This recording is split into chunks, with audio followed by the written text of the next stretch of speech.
한덕수가 내란을 이어가고 있거든요. 대통령 추천 몫에 헌법재판관 임명을 2명을 지명했습니다. 대통령이 아니잖아요, 한덕수가. 네. 근데 본인이 뭔데 지명을 하죠? 이거는 모든 헌법학자들이 헌법에 대한 모욕적인 행위다 이렇게까지 얘기를 하고 있어요. 네, 모독, 위헌, 모욕 이렇게 얘기하고 있죠. 그래서 지금 한덕수가 마영주 대법관이랑 지금 마은혁 헌법재판관을 임명을 한 건데 네. 마영주 대법관도 마은혁을 임명 안 하려고 지금 밀어둔 거였어요, 이 사람은. 네. 그냥 이 사람 그냥 임명됐어야 되는 사람이야, 사실은. 근데 이 사람 자체도 문제가 많은 사람이잖아요. 그렇죠. 이 마영주 대법관은 윤미향 전 의원의 항소심 재판을 맡았었어요. 근데 이때 1심에서 대부분 무죄가 나오고 벌금형 나온 거를 이 항소심에서 징역 1년 6개월에 집행유예 3년을 선고한 자입니다. 네. 그랬는데 이 사람을 대법관에 임명하는 목적이 뭡니까?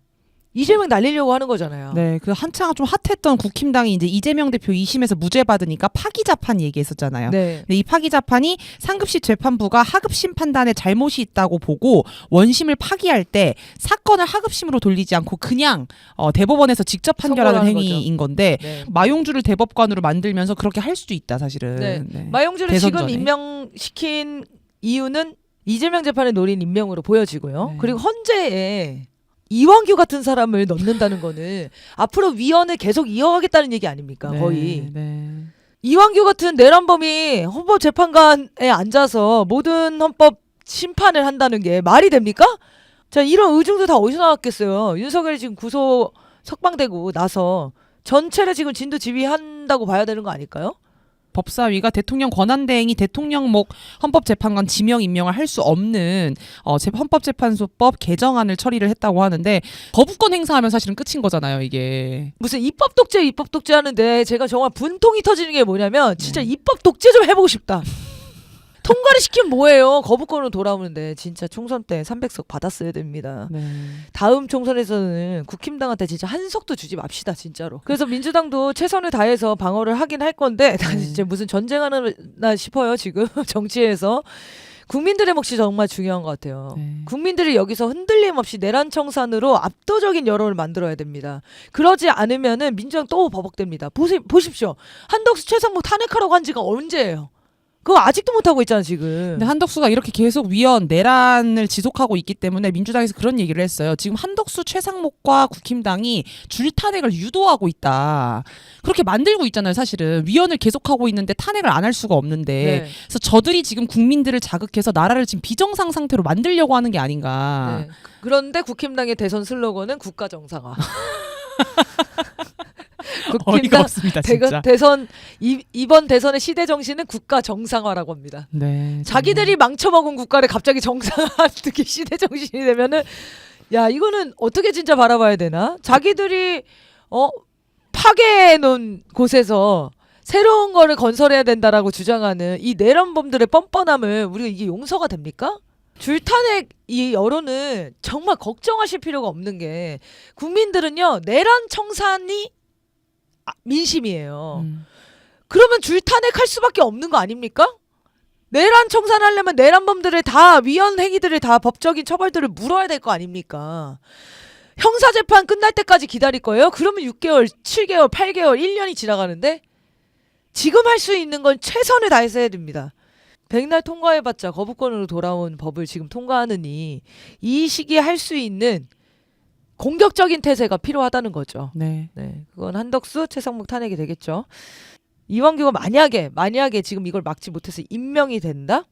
저는 그러면 헌재 그냥 없애는 게 더 빠를 것 같아요. 네. 내년이나 내후년쯤에 그 대선 끝나면은 개헌 준비해가지고 헌재 없애서 그냥 이자를 날릴 수밖에 없어. 네. 왜냐면 임명되면 끝이에요. 임명되면 그 임기를 채우게 되어 있습니다. 이완규를 헌법재판소에 놓고 내란범을 헌법재판소에 놓고 어떻게 헌재가 무슨 재판을 합니까? 그렇죠. 그러면 이 사람을 자르지 못할 거라면 개헌해서 헌재 없애는 게 나을 것 같아요. 미국이 깡패짓을 시작을 했습니다. 네. 지금 우리 선거도 안 끝났는데 한덕수한테 전화해서 뭘 뜯을지를 설명한 거예요. 근데 한덕수가 뭐라고 해요?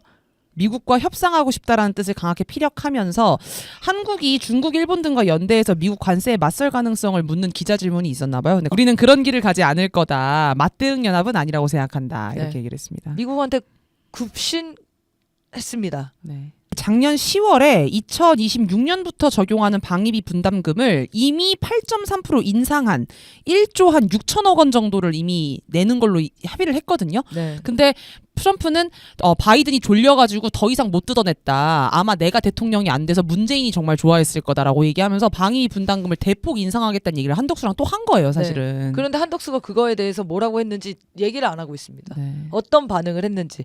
자, 이런 매국노들을 앉혀놓고 어떻게 대선 준비를 합니까? 제 생각에는 대선 끝나기 전에 한덕수가 다 팔아먹을 것 같아요. 건진법사가 지방선거 공천 개입 대가를 1억 원을 받았다는 그 혐의로 구속이 되어 있거든요. 네. 그래서 수사를 받고 있는데 갑자기 거기에서 이천수가 나오고 최은순이 나오고 지금 혼돈의 세계입니다. 혼돈의 세계. 이 주 내용은 윤한홍이랑 연락하는 사이였다는 거예요. 네, 거기서 자금이 오간 자리에 동석했던 인물 중 한 명, 이천수도 아주 구체적으로 진술을 했던데 전 씨가 전화로 공천을 청탁하는 걸 봤는데 휴대전화 화면에 윤한홍이라는 이름이 있었다. 난 정말 기억력이 좋다. 이천수가 덧붙였어요, 거기서. 그러면서 그 자리에 이천수가 있는 게 웃겨. 근데 원래 이 사람이랑 친했대요. 이 건진법사. 이 건진법사가 윤한홍한테 직접 공천을 부탁했고 윤한홍이 여론조사 1위는 아닌데 진행해볼게 긍정적으로 답했다는 겁니다. 네. 윤한홍 이거 파야죠. 네. 윤한홍 이 정치자금법 위반이나 여기서 공천 개입에 자기가 역할을 했다는 게 이 사람 수사하면서 드러난 거예요. 제일 많이 연락한 사이고. 근데 거기에 최은순이랑 전화한 건 왜 나오는 거예요? 자, 윤한홍도 김건희 라인이었나요?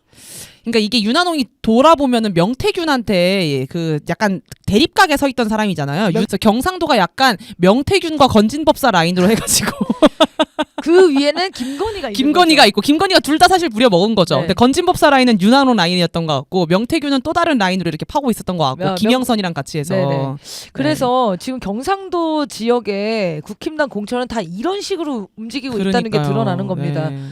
자기 실력으로 정책으로 국민들의 신임을 받은 게 아니라 국힘당에 돈 먹이고 그걸로 불법 공천 개입으로 불법 선거한 거예요. 이런 정당이 있어야 될 이유가 있습니까?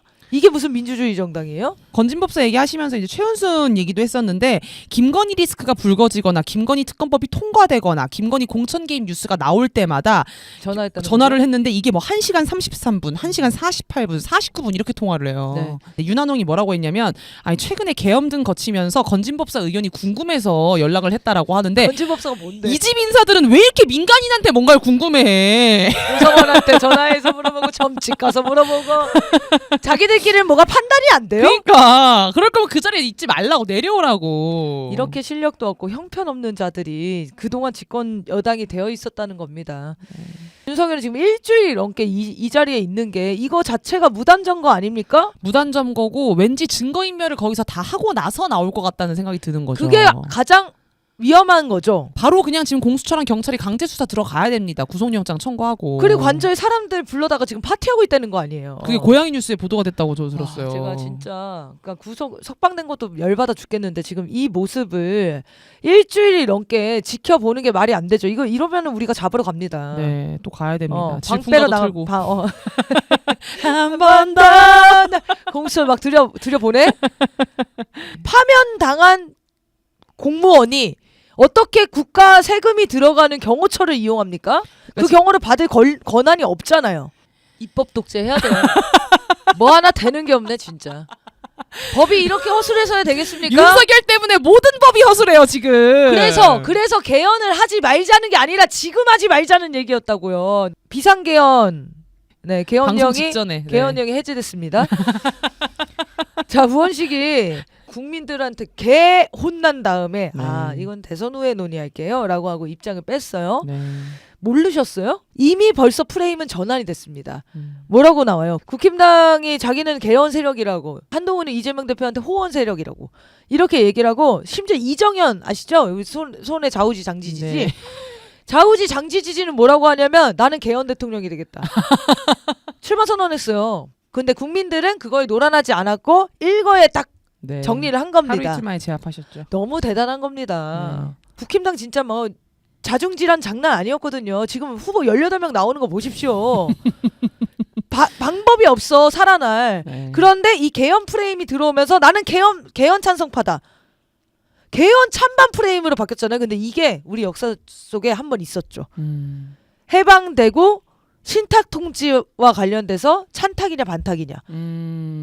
친일 세력들을 완전히 척결해야 되는 거였는데 이 친일 세력들이 찬탁 반탁 운동에 들어오면서 사람들이 갑자기 분열하기 시작했죠. 애국자가 됐어요. 네네네. 이승만 같은 자들이 갑자기 반탁 운동을 하기 시작하면서 또 식민지라고 말도 안 돼 어. 이러면서 애국자가 돼버리고 여론을 완전 호도해 버렸잖아요. 뭐가 맞는지가 확 모르겠는 그 혼돈의 상황을 만드는 게 지금 이 개헌 프레임의 목적입니다. 그리고 친일 매국노들은 그때 당시 애국자로 금방 갑자기 됐고 지금도 네. 마찬가지잖아요. 내란 세력들이 개헌 세력이 돼버렸어요. 지금 그러니까요. 개헌이란 말만 들으면 좋아 보이잖아요. 그거 반대하는 사람은 사실은 없으니까. 그렇죠. 네.